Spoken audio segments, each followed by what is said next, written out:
যে ফুল যুগ যুগান্তরে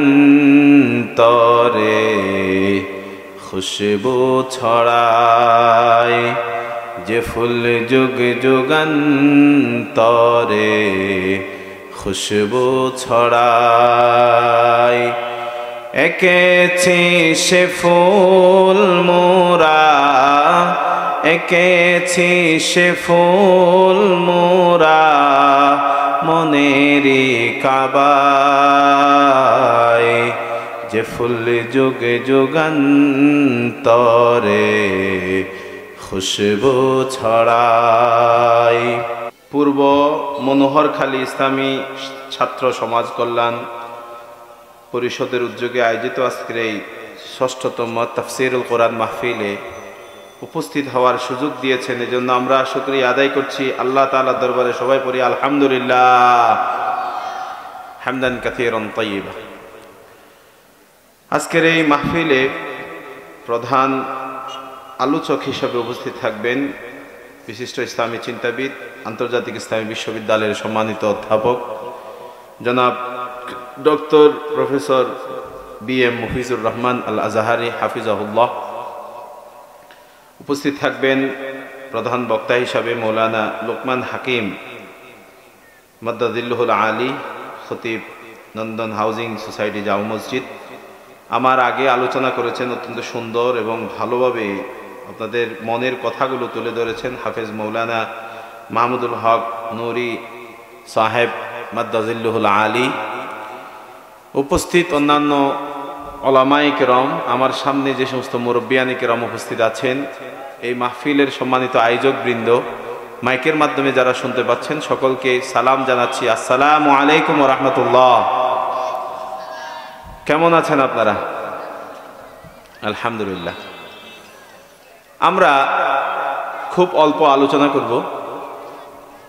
আমরা যারা উপস্থিত হয়েছি, এই উপস্থিতির সিলেকশনটা এটা কি দুনিয়ার মানুষের পক্ষ থেকে হয় নাকি আসমান থেকে হয়?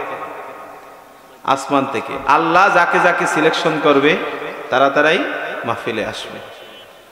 আর যাদেরকে শয়তান ওয়াসওয়াসা দিবে, তারা শয়তানের ওয়াসওয়াসার কারণে মাহফিলের একটু আশেপাশে এদিক ওদিক ঘুরবে, দুনিয়ার মশগুলতায় ব্যস্ত থাকবে।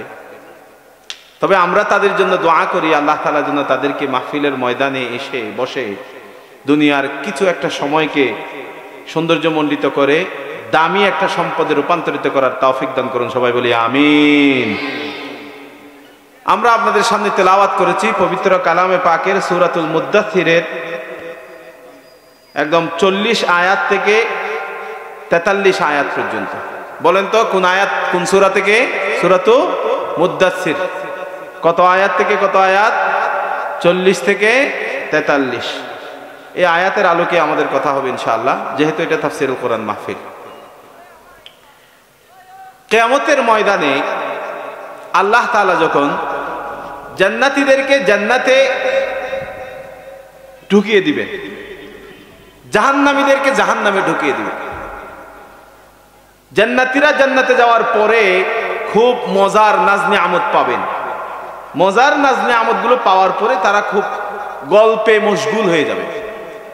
খবর নিবে, একজন আরেকজনের খবর নিবে। তোমার চাচাতো ভাই অমুক কই, সে তো দুনিয়াতে অনেক ভালো করেছিল। তোমার ফুফাতো ভাই অমুক কই, সে তো দুনিয়াতে অনেক ভালো করেছিল। তোমার নিকটাত্মীয় অমুক কই, সে তো দুনিয়াতে এমন এমন করেছিল, তারা কই? যখন তারা একে অপরের কথা জিজ্ঞেস করবে, একে অপরের কথা জিজ্ঞেস করার সাথে সাথে আল্লাহ তাআলা তাদের সামনে, জান্নাতি মানুষদের সামনে জাহান্নামের ওই আত্মীয় স্বজনদেরকে দেখিয়ে দিবেন। কিছু কিছু মানুষকে দেখা যাবে চাচাতো ভাই, ফুফাতো ভাই, মামাতো ভাই, মামাতো বোন, নিজের আত্মীয় স্বজন, বন্ধু বান্ধবদের মধ্যে অনেক পরিচিত ব্যক্তিরা জাহান্নামের আগুনের মধ্যে ধাও ধাও জ্বলছে। জাহান্নামের মধ্যে তাদেরকে দেখার পরে জান্নাতি ব্যক্তিরা আশ্চর্যান্বিত হয়ে যাবে। হাই হাই, তোমরা জাহান্নামে কেন গেলা? কি কারণে আজকে আল্লাহ তাআলা তোমাদেরকে জাহান্নামে দেয়া হয়েছে? কেন আজকে তোমরা জাহান্নামের দাও দাও আগুনের মধ্যে জ্বলছো? তখন জাহান্নামের ব্যক্তিরা উত্তর দিবে। কি উত্তর দিবে? আল্লাহ তাআলা কোরআনুল কারীমের সূরাতুল মুদ্দাথিরের এই আয়াতগুলোর মধ্যে আল্লাহ তাআলা বলছেন, ফি জান্নাতি ইয়াতাসাআলুনা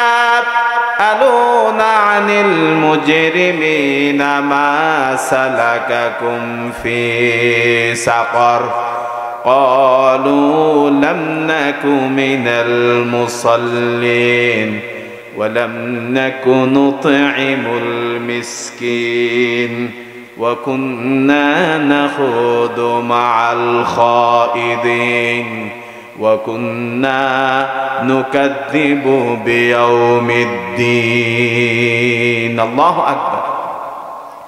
জাহান্নামের ব্যক্তিরা বলবে, ও জান্নাতের আমার ভাইরা, আমাদের কাছে 4টা দোষ ছিল। জুড়ে বলেন, কয়টা দোষ? 4টা দোষ ছিল আমাদের কাছে। এই 4টা দোষ গুনাহ করার কারণে আমাদেরকে আল্লাহ তাআলা জাহান্নামে দিয়েছেন।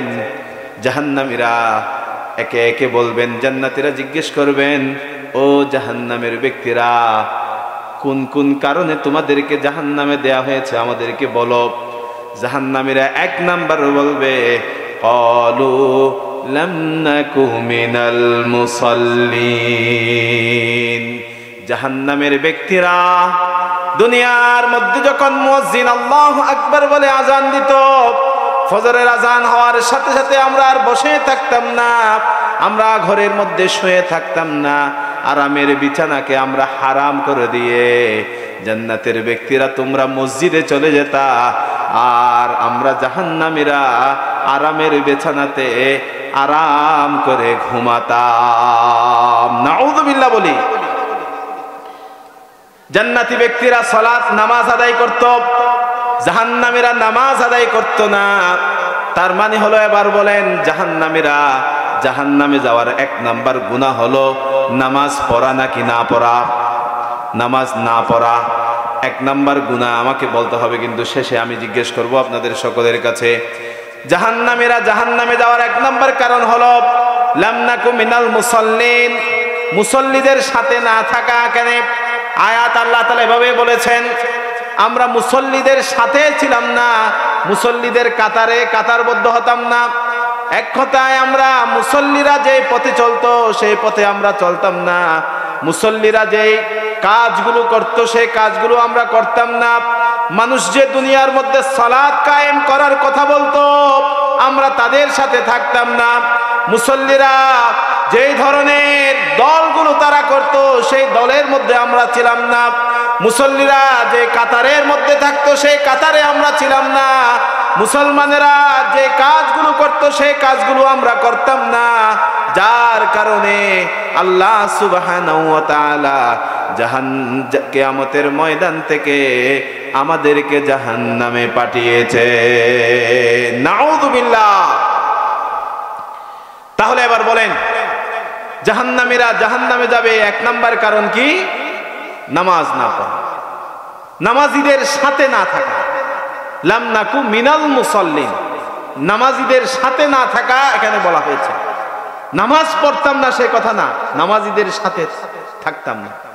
তার মানে হলো, যে ব্যক্তি নামাজ পড়বে সেই ব্যক্তি কখনো ঘুষ খাবে, যে ব্যক্তি নামাজ আদায় করবে সেই ব্যক্তি কখনো আরেকজনের উপরে জুলুম করবে, যে ব্যক্তি নামাজ আদায় করবে সেই ব্যক্তি রাষ্ট্রীয় ক্ষমতায় গেলে কখনো আলেমদেরকে ফাঁসির কাছে ঝুলাবে। সুতরাং যে ব্যক্তি যা আলেমদেরকে মারে, নামাজীদেরকে মারে, সে কিয়ামতের ময়দানে নিঃসন্দেহে জাহান্নামে যাবে। ঠিক কিনা বলেন? মাথায় রাখতে হবে। তাহলে আজকে থেকে আমাদের সঙ্গ হবে জান্নাতীদের সাথে, নামাজীদের সাথে, নাকি যারা নামাজ পড়ে না তাদের সাথে? যারা নামাজ পড়ে তাদের সাথে।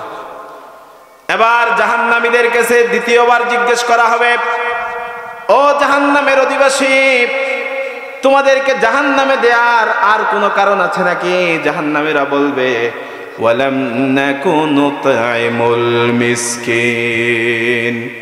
জাহান্নামে পাঠানোর 2 নাম্বার কারণ হলো, আমরা যে সমস্ত মিসকিন ছিল সেই মিসকিনদেরকে আমরা খাবার দিতাম না, গরিবদেরকে আমরা খাবার দিতাম না। ঘরের দরজায় এসে গরিবেরা বারবার বলতো, ভাই আমাকে কিছু খাবার দেন, পেটের যন্ত্রণা, ক্ষুধার যন্ত্রণা সহ্য করতে পারছি না, আমি কয়েকদিন ধরে না খাওয়া আছি, আমাকে কিছু খাবার দেন। আপনার কাছে বারবার ঘরের মধ্যে এসেছিল মিসকিনেরা, গরিবেরা এসেছিল, না খাওয়া ব্যক্তিরা এসেছিল, এতিমেরা এসেছিল। বিভিন্ন খাবার না পেয়ে সমস্ত ব্যক্তিরা যে আসতো, আপনি যে সমস্ত ব্যক্তিরা ওই মিসকিনদেরকে, গরিবদেরকে খাবার দিত না, খাবারের ব্যবস্থা করে দিত না, তাদেরকে আল্লাহ তাআলা জাহান্নামে দিবে। নাউযুবিল্লাহ। 2 নম্বর কারণ তাহলে মিসকিনদেরকে খাবার না দেয়া। 1 নম্বর কি বলেন তো? সালাত আদায় না করা। 2 নম্বর মিসকিনদেরকে খাবার না দেয়া। এবার 3 নম্বরে আসো। জান্নাতীরা আবার জিজ্ঞেস করবে, বুঝলাম তোমরা যে জাহান্নামে গিয়েছো খাবার না দেওয়ার কারণে। জাহান্নামীরা আবার জান্নাতীদেরকে জিজ্ঞেস করবে, ও জান্নাতি ভাইরা, কেন আল্লাহ তাআলা তোমাদেরকে জান্নাতে দিয়েছে বলো তো একটা কারণ। জান্নাতি ব্যক্তিরা বলবে, সূরাতুদ দাহরের মধ্যে আল্লাহ তাআলা বলছেন, ওয়ায়ুতঈমুনা আত-তাআমা আলা হুব্বিহি মিসকিনাও ওয়া ইয়াতীমান ওয়া আসীরা ইন্নামা নুতঈমুকুম লিওয়াজহিল্লাহ লা নুরিদু মিনকুম জাযাআও ওয়ালা শুকুরা। জাহান্নামের ভাইরা, আমাদেরকে আল্লাহ তাআলা জান্নাত দেওয়ার কারণ হলো, আমাদের কাছে যখন গরিব আসতো, আমাদের কাছে যখন দরিদ্র ব্যক্তি আসতো, আমাদের কাছে যখন মিসকিনেরা আসতো, এতিমেরা আসতো, আমরা আর দেরি না করে ওই গরিব ব্যক্তিদেরকে আল্লাহর সন্তুষ্টি লাভের উদ্দেশ্যে খাবার দান করতাম। সুবহানাল্লাহ।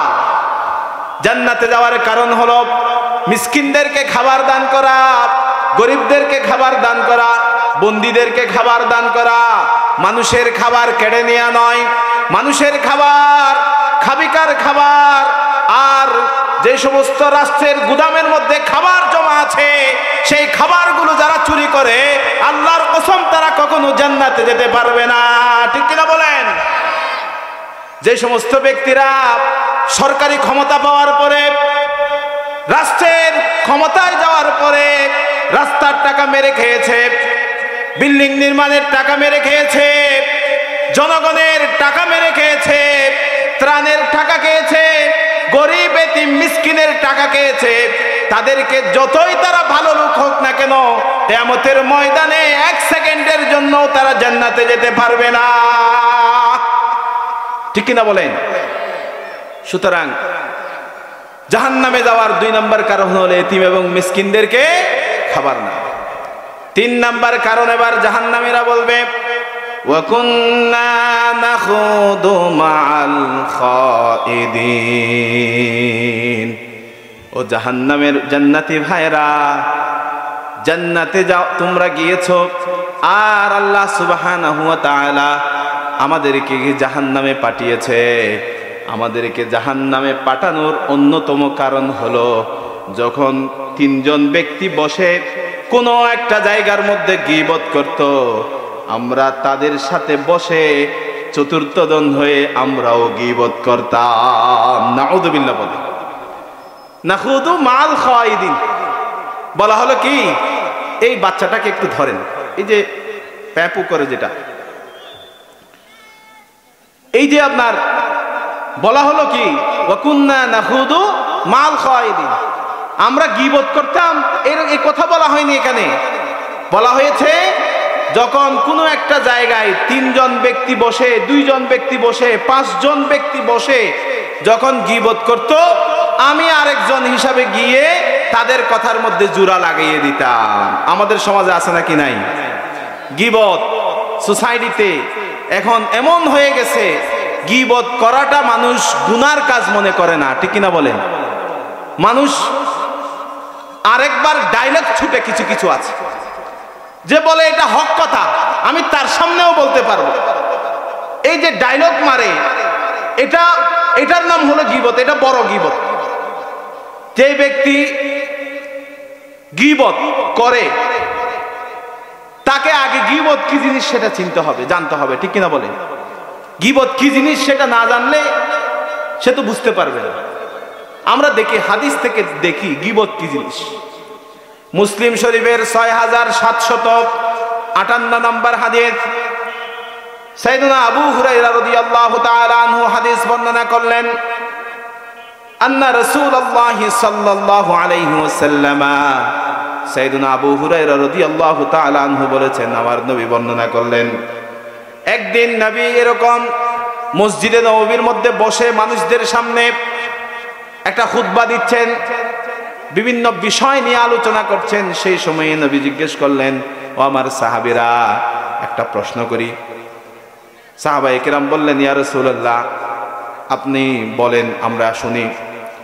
রাসূল জিজ্ঞেস করলেন, আতাদরুনা মাল গীবা, ও সাহাবায়ে কেরাম, জানো নাকি তোমরা গীবত কি জিনিস?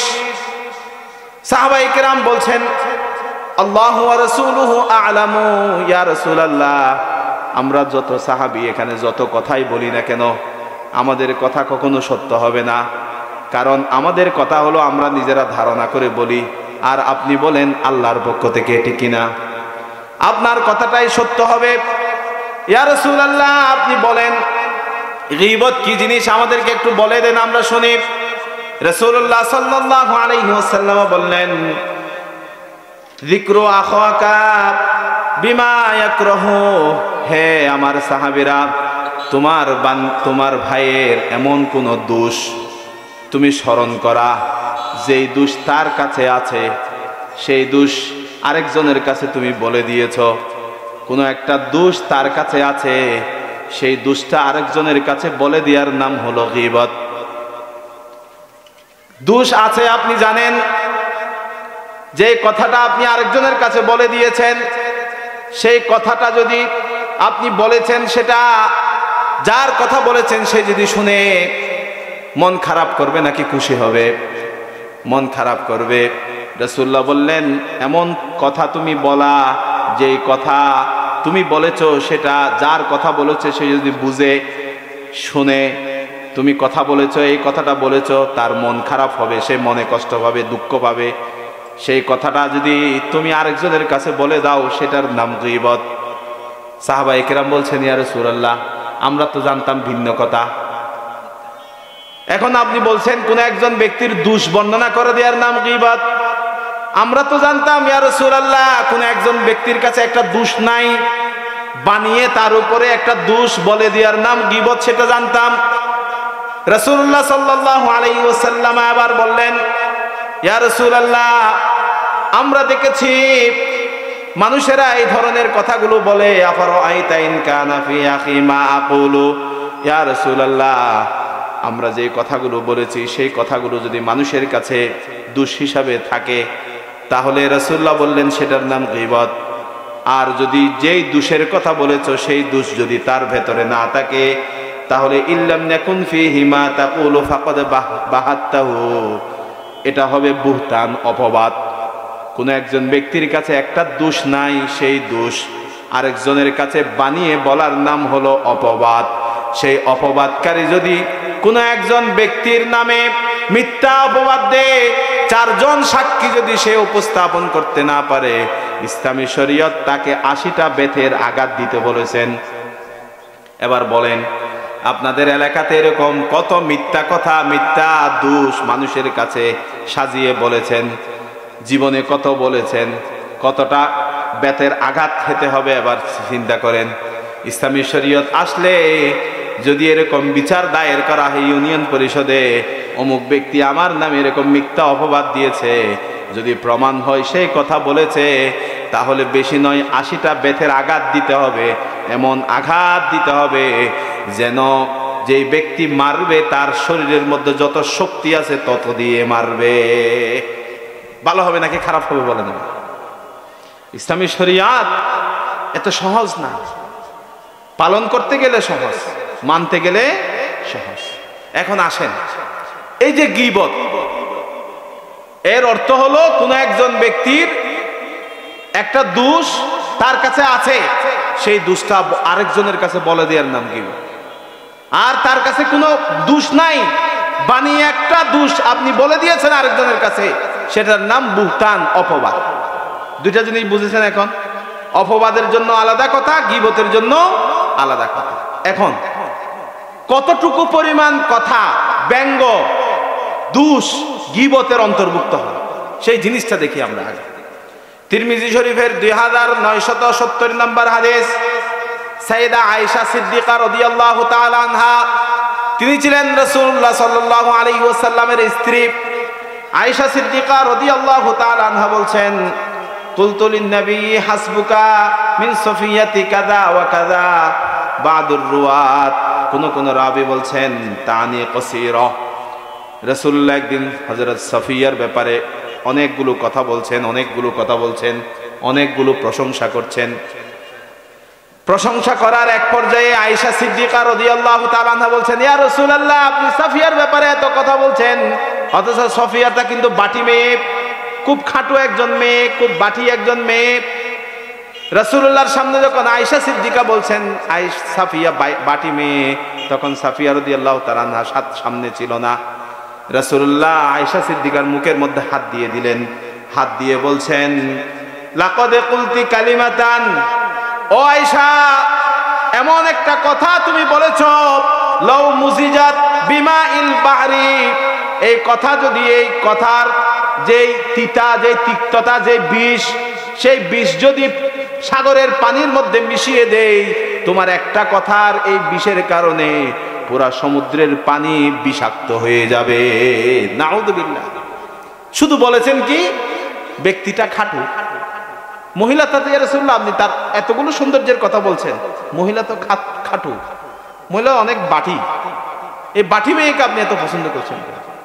এখন এই একটা মেয়ে লম্বা বাটি, সেই কথা গীবতের অন্তর্ভুক্ত, আমরা সেটা জানি না। বাটি লম্বা, এটা তো আমাদের জন্য স্বাভাবিক ব্যাপার।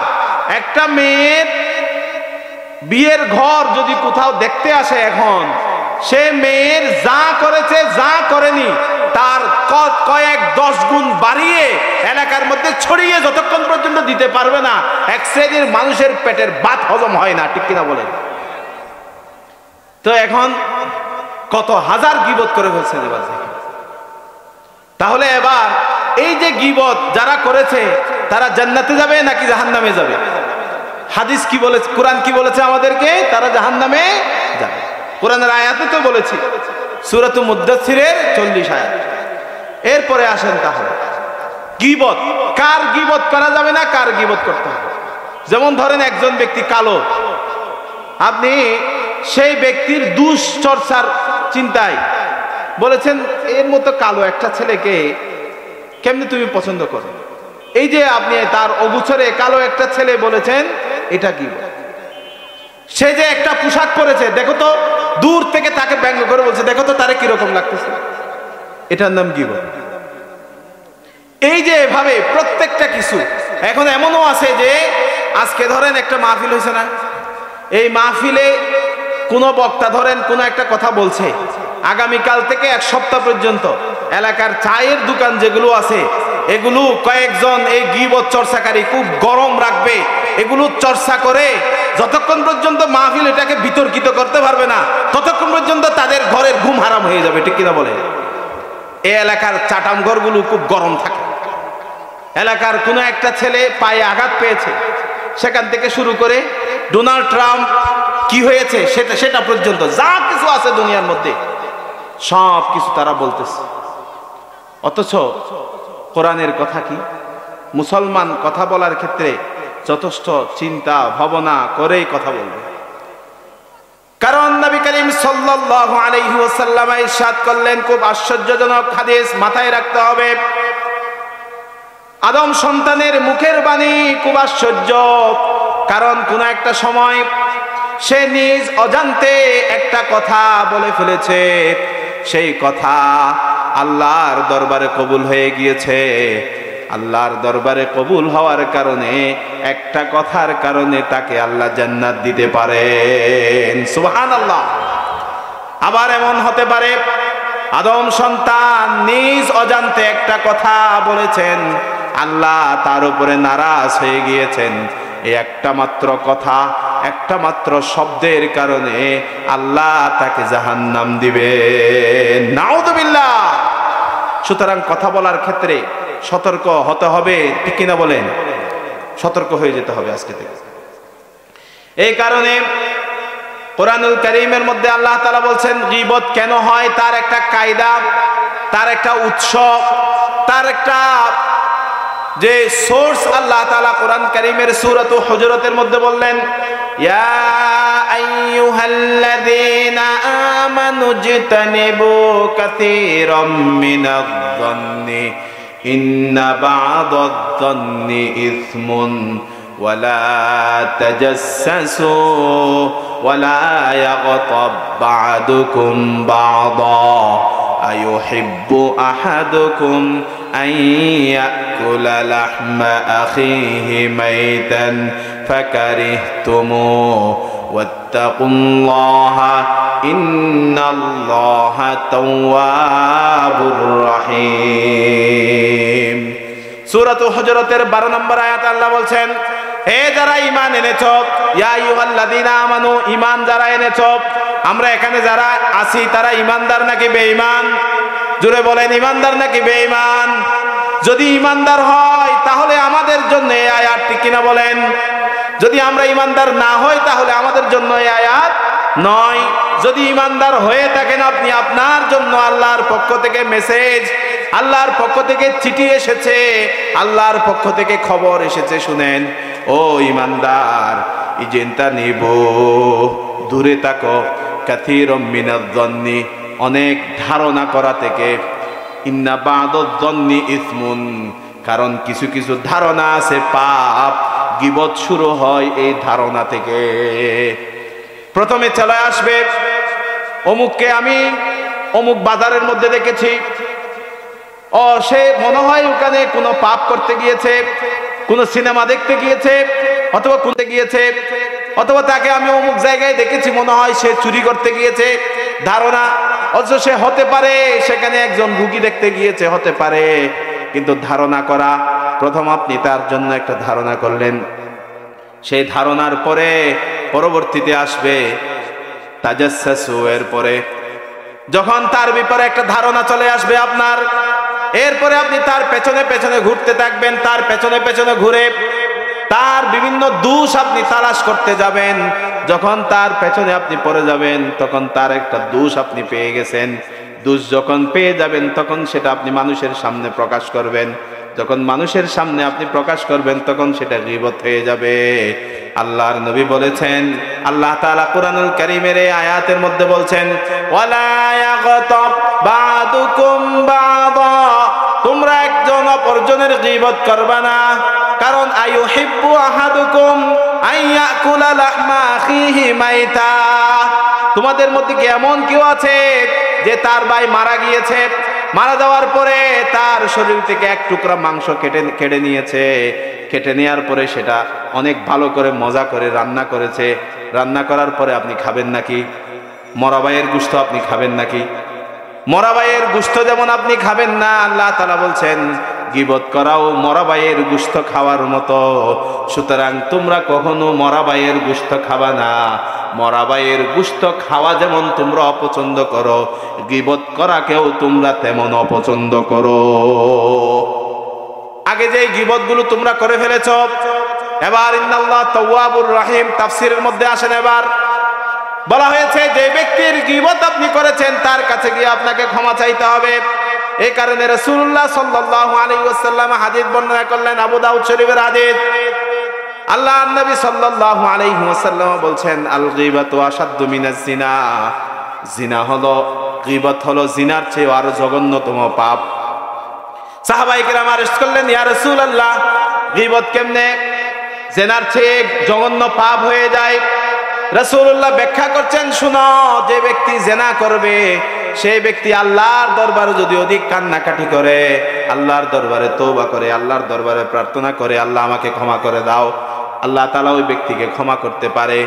কিন্তু যে ব্যক্তি গীবত করেছে সেই ব্যক্তি যতক্ষণ পর্যন্ত যার গীবত করেছে তার কাছে গিয়ে ক্ষমা চাইবে না, ততক্ষণ পর্যন্ত আল্লাহ সেই ব্যক্তিকে ক্ষমা করবে না। নাউযুবিল্লাহ। এবার জীবনে কত ব্যক্তির গীবত আপনি করেছেন, কতজনের কাছে গিয়ে আপনাকে এবার মাপ চাইতে হবে, খেয়াল করেন। এই কারণে রাসূলুল্লাহ সাল্লাল্লাহু আলাইহি ওয়াসাল্লামের দুইজন প্রসিদ্ধ সাহাবী ছিল। একজন ছিলেন হযরত আবু বকর রাদিয়াল্লাহু তাআলা আনহু, আরেকজন হযরত ওমর রাদিয়াল্লাহু তাআলা আনহু। একদিন তারা দুইজন এক জায়গায় তাঁবু স্থাপন করলেন। তাঁবু স্থাপন করার পরে তাদের একজন গোলাম ছিল, তারা রান্না বান্না করত। সেই গোলাম একটু বেশি ঘুমাতেন, ঘুম কাতুর ছিল।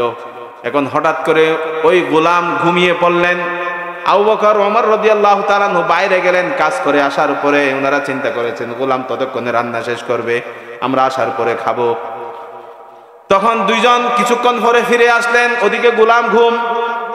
তিনি এসে দেখলেন গোলাম ঘুমন্ত অবস্থায়। আবু বকর এবং ওমর রাদিয়াল্লাহু তাআলা আনহু একজন আরেকজনকে বলছেন, দেখছো কত কাতুর ব্যক্তি ঘুমাচ্ছে, আমাদের জন্য খাবার রান্না না করে। তখন আল্লাহর নবী সাল্লাল্লাহু আলাইহি ওয়াসাল্লাম আর এই দুইজন সাহাবী কথা বলে বেরিয়ে গেলেন। গোলাম কিছুক্ষণ পরে ঘুম থেকে উঠে দেখছেন অনেক দেরি হয়ে গেছে, আবু বকর ওমর কিছুক্ষণের মধ্যে চলে আসবে, কিন্তু খাবার দাবার রান্না হয়নি। এই কারণে গোলাম চলে গেছেন রাসূলুল্লাহর কাছে। রাসূলুল্লাহ যদি কোনো খাবার দাবার থাকেন তাহলে আবু বকর ওমরের জন্য পাঠিয়ে দেবেন। গোলাম গিয়ে রাসূলুল্লাহকে বললেন, ইয়া রাসূলুল্লাহ, আবু বকর এবং ওমর দুইজনের জন্য খাবারের জন্য এসেছি। রাসূলুল্লাহ বলছেন আবু বকর এবং ওমর খেয়ে ফেলেছে। রাসূলুল্লাহর এই সামনে যখন গোলাম খাবার খুঁজলেন, রাসূলুল্লাহ বলছেন আবু বকর ওমর খাবার খেয়ে ফেলেছে। তখন রাসূলুল্লাহর এই কথা শুনে গোলাম চলে আসছেন তাঁবুর মধ্যে এবং ওমর এবং ওসমানকে বলছেন, সরি আবু বকর এবং ওমরকে বলছেন, আপনাদের নাকি খাবার হয়ে গেছে। রাসূলুল্লাহ বলেছেন, এখন রাসূলুল্লাহ তো আর মিথ্যা বলবেন না, রাসূলুল্লাহর কথা 100% সত্য হতে হবে।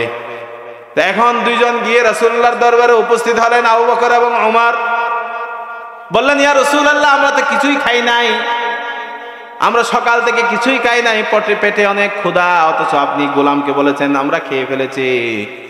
তখন রাসূল বলছেন, তোমরা যে ওই ঘুমন্ত গোলামের গীবত করেছো, তোমাদের দাঁতের ফাঁকের মধ্যে আমি এখনো ওই গোলামের গোশত দেখতে পাচ্ছি। নাউযুবিল্লাহ। অথচ এই ঘুম কাতুর কথা আমাদের দেশে কত এরকম, কত বিশেষ করে ঘরের নতুন বউ আনলে তুমি বেশি ঘুমাও, এই বউটা বেশি ঘুমায়, অমুক কাজটা পারে না, তরকারিতে লবণ বেশি দে, অমুক কাজটা বেশি করে, অমুক কাজটা কম করে, এই জিনিসটা পারে না, ওই জিনিসটা পারে, এই বলে পুরা ঘরের মধ্যে আগুন ছড়িয়ে ফেলে, আগুন ধরাই দেয়, এমন আছে নাকি নাই? তাহলে এটা গীবতের পর্যায়ে পড়েছে নাকি পড়ে নাই? এবার আসেন ইব্রাহিম বিন আদহাম রাহিমাহুল্লাহ, উনি ছিলেন একজন প্রসিদ্ধ মুহাদ্দিস। একদিন উনি একটা মেজবানে গেলেন খাবারের জন্য, বসছেন, খাবার দাবার রেডি করা হলো। খাবার দাবার রেডি, ওই সময়ে দেখা যাচ্ছে কয়েকজন ব্যক্তি, আরেকজন ব্যক্তির ব্যাপারে বলা হচ্ছে যে অমুকটা এখনো আসেনি। বলে যে সে কেমনে আসবে, কেমনে আসবে, তার পেটের যে অবস্থা, তার যে বুড়ি বেড়ে গেছে, সে কোথা থেকে আসবে, তার তো আসার সময় নাই। ওই যে বুড়ি বেড়ে গেছে একটা দোষ বর্ণনা করলো না, এই দোষ বর্ণনা করাটা তাদের কাছে, হযরত ইব্রাহিম বিন আদহামের কাছে এটা খারাপ লেগেছে। খারাপ লাগার কারণে উনি উঠে গেছেন। উঠে গিয়ে বলছেন, হে শরীর, তোমার যদি ক্ষুধা না লাগতো তাহলে আজকে আমার এই গীবত শুনতে হতো না। তোমার শরীর, তোমার ক্ষুধা লেগেছে বলেই আমি আজকে এই গীবতের মঞ্চে গিয়েছি, গীবতের এই মজলিসে গিয়েছি, সেখানে আমি গীবত শুনেছি। ফলে তিনি 3 দিন ধরে কিছু না খেয়ে শরীরকে কষ্ট দিয়েছেন। নাউযুবিল্লাহ। এবার আপনি দেখেন আমাদের এরকম শরীরকে কত কষ্ট দিচ্ছে। আজকে মুসলমান সোসাইটির মধ্যে আমার নবী এসেছেন উম্মার মধ্যে সুন্দর ইসলাহ করার জন্য। আপনি দেখবেন সেই মুসলমানের ছেলে আজকে গীবত কি জানে না, মুসলমানের ছেলে আজকে ইসলাম কি সেটা জানে না। মুসলমানের ছেলে আজকে আপনি দেখবেন চিটাগাং শহরে যান, ঢাকা শহরে আপনি যান, মুসলমানের ছেলেরা 31st নাইটের নাম দিয়ে আজকে রাতের 12টা থেকে এমন লজ্জাজনক কাজ করবে যাহা ইহুদিদের সন্তান পর্যন্ত করতে লজ্জা পাবে এমন কাজ করে, ঠিক কিনা বলেন? মুসলমানের ছেলে আজকে 31st নাইট বলে আমরা একটু বছরটাকে খুব আনন্দের সাথে আমরা শেষ করে নতুন বছরকে আনন্দের সাথে আমরা বরণ করিয়ে নিতে চাই, যাতে করে আগামী বছর পুরা একটা যে বছর আসবে সেই বছরটা আনন্দের মধ্যে কাটে। মুসলমান, আপনার একটা পুরাতন বছর চলে গিয়েছে, নতুন আরেকটা বছর এসেছে, মানে আপনাকে বুঝতে হবে কবরে যাওয়ার জন্য আপনার জীবন থেকে একটা বছর শেষ হয়ে গিয়েছে, ঠিক কিনা বলেন? কান্না করা দরকার নাকি আনন্দ করা দরকার?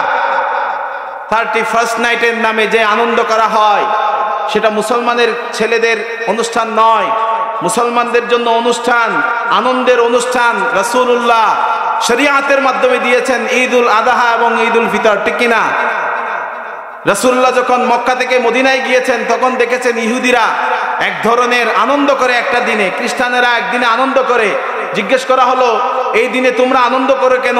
বলে, এই দিন আমাদের ঈদের দিন। রাসূল বলছেন, তোমাদের যেদিন ঈদের দিন, আনন্দের দিন, সেদিন মুসলমানের জন্য আনন্দের দিন হতে পারে না। এই জন্য আল্লাহ আমাদেরকে দুটা নতুন করে আনন্দের দিন দিয়েছে, ঈদুল ফিতরের দিন এবং ঈদুল আযহার দিন। এরপরে বলেছেন, মান তাশাব্বাহা বিকওমিন ফাহুয়া মিনহু, যে ব্যক্তি কোনো ইহুদি, খ্রিস্টান, নাসারা এবং মূর্তি পূজকদের সাথে সাদৃশ্যপূর্ণ কাজ করবে, পোশাক পরবে, কথা বলবে, সে তাদের সাথে হয়ে যাবে। সুতরাং আজকে ইহুদি এবং খ্রিস্টানদের সাথে যেই মুসলমানের ছেলেরা যে 31st নাইট পালন করছে, তারা মুসলমানের দলে নাকি খ্রিস্টানদের দলে? জুড়ে বলেন, মুসলমানদের দলে নাকি ইহুদিদের দলে? সুতরাং এরকম কিছু উন্মাদ যুবক দিয়ে ইসলাম প্রতিষ্ঠা সম্ভব হবে না, যারা গত 16টা বছর মুসলমানদেরকে কুপানোর জন্য এই সমস্ত উন্মাদদেরকে ঢাকা শহর এবং চিটাং শহর, বাংলাদেশের শহরগুলোতে এই অশ্লীলতা করার সুযোগ দিয়েছে। আল্লাহর এই জমিন থেকে আল্লাহ তাদেরকে বিতাড়িত করে ইসলামের জন্য সুন্দর একটা পরিবেশ এনে দিয়েছেন, ঠিক কিনা বলেন? আল্লাহ বলেছেন, আমার এই জমিন থেকে তোমরা কোরআনকে নিষিদ্ধ করার চেষ্টা করেছো। যেই দল কোরআনের দাওয়াত দিত সেই দলকে তোমরা নিষিদ্ধ করেছো। যেই জমিন থেকে তোমরা আল্লাহর জমিন থেকে আল্লাহর দেয়া বিধান ইসলামকে বাদ দেওয়ার চেষ্টা করেছো, সেই জমিন থেকে তোমাদেরকে আমি বাদ দিয়ে দিলাম। আজকে তারা আমার এই জমিনের মধ্যে তারা আজকে নাই। বাদ সারা পৃথিবীতে চুর, গুন্ডা, বাটফারের মতো তারা চুরের মতো বিভিন্ন ঘরে ঘরে গিয়ে তারা লুকোচ্ছে, আর মুসলমানেরা বুক ফুলিয়ে কথা বলছে, যা আল হক ওয়া যাহাকাল বাতিল। যুগে যুগে এভাবে ইসলাম আসবে, মুসলমানদের সুদিন আসবে এবং ইহুদি খ্রিস্টানদের দালাল হিন্দুত্ববাদ যারা দেশে প্রতিষ্ঠা করতে চায়, আল্লাহ তাদেরকে এভাবেই ধ্বংস করবেন। জোরে বলেন, ঠিক কিনা? বাংলাদেশের এক আল্লামা দেলোয়ার হোসেন সাইদিকে তারা নিষিদ্ধ করার চেষ্টা করেছিল, স্তব্ধ করেছে। বাংলাদেশের প্রত্যেকটা পাড়ায় পাড়ায় এক একজন আল্লামা দেলোয়ার হোসেন সাইদি গড়ে উঠেছে, ঠিক কিনা বলেন? সুতরাং কোরআনের এই ময়দানকে বন্ধ করা যাবে না, ঠিক কিনা বলেন? কোরআনকে যারা নিষিদ্ধ করবে, আল্লাহ তাদের জীবন থেকে, তাদের কণ্ঠকে আল্লাহ তাআলা চিরদিনের জন্য নিষিদ্ধ করে দিবেন। সুতরাং থাকবেন কোরআনের সাথে, রাজি আছেন? মরবেন কোরআনের সাথে, রাজি আছেন? তবেই আখিরাতের মধ্যে ইনশাআল্লাহ আমাদের জন্য নেজাত। আল্লাহ তাআলা আমাদেরকে কবুল করুন। আমাদের যে আজকের এই যে সুন্দর আয়োজন এই যুবকেরা করেছে, সবাই ছোট ছোট বালক, আমরা এরকম যুবক চাই যারা 31st নাইটের এই রাতে কোরআনের আয়োজন করেছে, কোরআনের তাফসীরের মাহফিলের আয়োজন করেছে। এই উন্মাদদের মতো নাচ, গান, অশ্লীলতা, এই বিধর্মীদের কাজগুলো তারা করেনি। এরকম যুবক আল্লাহ তাআলা বাংলাদেশের প্রত্যেকটা অঞ্চলে গড়ে তোলার তৌফিক দান করুন। আল্লাহ তাআলা তুলে দিন। আল্লাহুম্মা আমিন। ওয়া আখিরু দাওয়ানা আলহামদুলিল্লাহি রাব্বিল আলামিন। আসসালামু আলাইকুম ওয়া রাহমাতুল্লাহি ওয়া বারাকাতুহু।